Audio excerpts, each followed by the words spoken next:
बिस्मिल्लाहिर्रहमानिर्रहीम। नाज़रीन किराम, सदर सद्दाम हुसैन को फांसी क्यों दी गई थी? साबिक इराकी सदर सद्दाम हुसैन अपनी फांसी से कुछ वक्त पहले अंग्रेज सिपाही से कोर्ट क्यों मांगते रहे? क्या सदर सद्दाम हुसैन अब भी जिंदा हैं? फांसी के 12 साल बाद साबिक इराकी सदर सद्दाम हुसैन की लाश किस हालत में निकली थी और उनके मकबरे को किसने और क्यों तबाह किया था? यही हमारी आज की वीडियो का मौजू होगा और आज हम आपको अरब दुनिया के सबसे बाअसर मुसलमान हुक्मरान साबिक इराकी सदर सद्दाम हुसैन की मौत के बारे में कुछ ऐसे हकाइक बताएंगे जो यकीनन आपके लिए हैरान कुन होंगे। नाज़रीन किराम, आज से तकरीबन 18 वर्ष पहले 30 दिसंबर साल 2006 बमुताबिक 10 जिलहज्जा 1427 हिजरी ईद उल अजहा के दिन साबिक इराकी सदर सद्दाम हुसैन को फांसी दे दी गई थी। उन्हें इराक की आला अदालत ने जेल में 1982 में 148 कुर्दों की हलाकत के इल्जाम में फांसी की सजा सुनाई थी। नाज़रीन किराम, उन अफराद को सद्दाम हुसैन पर कातिलाना हमले के इल्जाम में गिरफ्तार करने के बाद हलाक कर दिया गया था। सद्दाम हुसैन की फांसी के मनाजिर की वीडियो इंटरनेट पर नशर की गई थी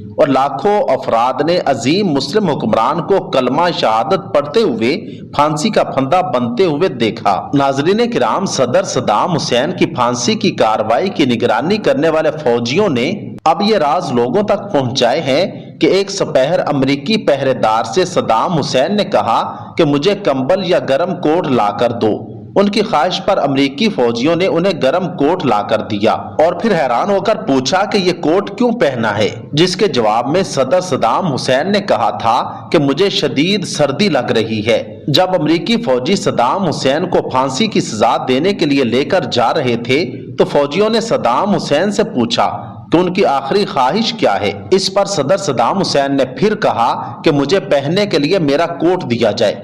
ख्वाहिश के मुताबिक कोट दिया गया। फौजी ने फिर हैरान होकर पूछा कि कोट क्यों पहना है?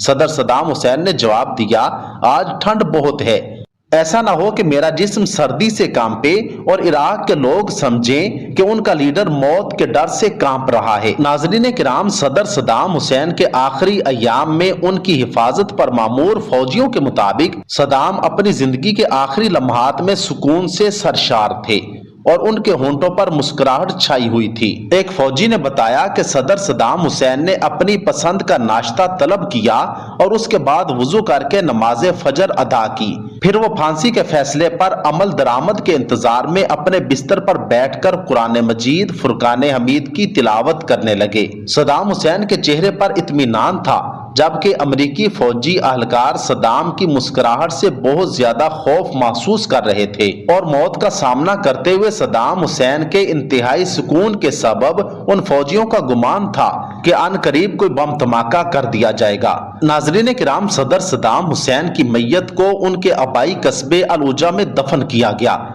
फिर उस पर मकबरा बना दिया गया। अमेरिकी सदर जॉर्ज डब्ल्यू बुश ने खुद साबिक इराकी सदर की लाश को एक हेलीकॉप्टर के जरिए बगदाद से शुमाली शहर तकरीत में मुंतकिल करने का हुक्म दिया था। सद्दाम के कबीले अबू नस्र के सरबराह शेख मुनाफ अली अन-निदा के पास लाश की वसूली से मुतल्लिक एक दस्तखत शुदा खत मौजूद है। उसमें उन्होंने इस बात से भी इत्तेफाक किया था कि मैयत को बिला ताखीर तदफीन कर दी जाएगी। नाज़रीन किराम, उसके बाद से हर साल 28 अप्रैल को सद्दाम हुसैन की कब्र पर ज़ायरीन की बड़ी तादाद की आमद होती है। ये उनकी सालगिरह का दिन है और इस रोज वहां आने वालों में स्कूल के बच्चे तक शामिल होते हैं। 2018 में ये ऐलान किया गया था कि सदर सद्दाम हुसैन के मकबरे को शिया मलेशिया पर मुश्तमिल अल-हशद अश-शोबी ने एक फिजाई हमले में मस्मार कर दिया है, जबकि बहुत से लोगों का ख्याल है कि सद्दाम हुसैन का मकबरा खुला हुआ है। बाज लोगों का कहना है कि उनकी बेटी हाला एक निजी त्यारे में सवार होकर तकरीत आई थी और वो अपने वालिद की बाकियात को वहां से उर्दन साथ ले गई थी। डेली मॉनिटर की एक रिपोर्ट के मुताबिक जामिया के एक प्रोफेसर का कहना है कि यह नामुमकिन है। उन्होंने अपनी शिनाख्त जाहिर न करने की शर्त पर कहा था कि हाला कभी भी इराक वापस नहीं आई। ये हो सकता है कि सदर सद्दाम हुसैन की बाकियात को किसी खुफिया जगह पर मुंतकिल कर दिया गया हो, मगर कोई नहीं जानता कि किसने ये काम किया है। اور لاش کو کہاں منتقل کیا گیا ہے۔ ناظرین کرام، یہ بھی ممکن ہے کہ صدام حسین کے مقبرے کے ساتھ وہی معاملہ پیش آیا ہو جو ان کے والد کی قبر کے ساتھ پیش آیا تھا۔ ان کے والد کی قبر کو نامعلوم افراد نے دھماکے سے اڑا دیا تھا۔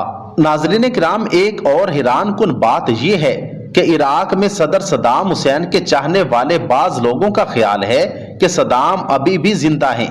ان کا خیال ہے کہ صدام کو مصلوب نہیں کیا گیا۔ ان کا خیال ہے کہ صدام مرا نہیں بلکہ ان کے کسی ہم شکل کو پھانسی دے دی گئی تھی۔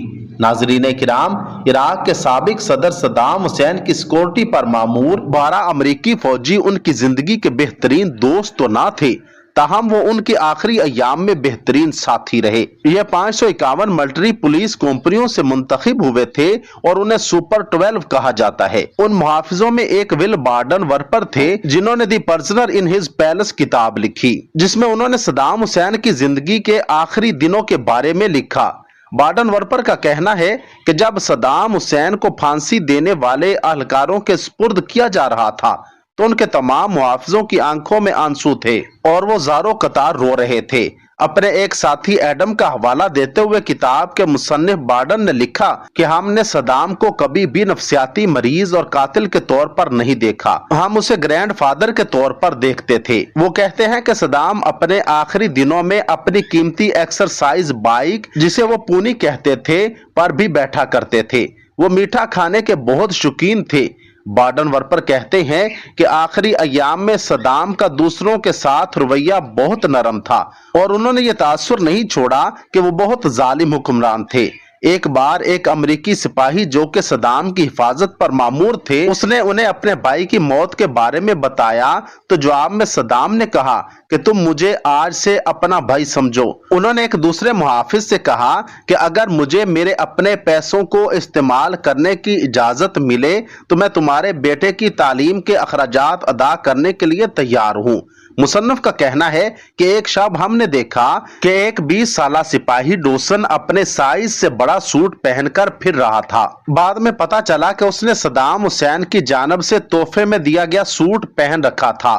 بارڈن ورپر لکھتے ہیں کہ بہت دن تک ہم ڈوسن کا مذاق اڑاتے رہے لیکن اس نے پھر بھی سوٹ پہنے رکھا۔ اپنی پھانسی سے کچھ ہی دیر پہلے صدام حسین نے ایک امریکی فوجی سٹیو کو باہر بلایا اور اپنی کلائی پر بندی گھڑی اسے دے دی۔ اب بھی جارجیا سٹیو کے گھر میں وہ گھڑی محفوظ ہے اور اس کی ٹک ٹک سنائی دیتی ہے۔ تختہ دار پر لٹکانے کے لیے جن کے حوالے صدام حسین کو کیا گیا، ان کا کہنا ہے کہ جب صدام حسین کے گلے میں پھانسی کا پھندا ڈالا گیا تو انہوں نے کلمہ شہادت پڑھنا شروع کر دیا۔ اشہد ان لا الہ الا اللہ وحدہ لا شریک لہ واشہد ان محمدن پر پہنچے تھے کہ ظالموں نے تختہ کھینچ دیا۔ اس طرح سے صدر صدام حسین 6 دسمبر 2006 عید الاضحیٰ کے دن اپنے خالق حقیقی سے جا ملے۔ انا للہ و انا الیہ راجعون۔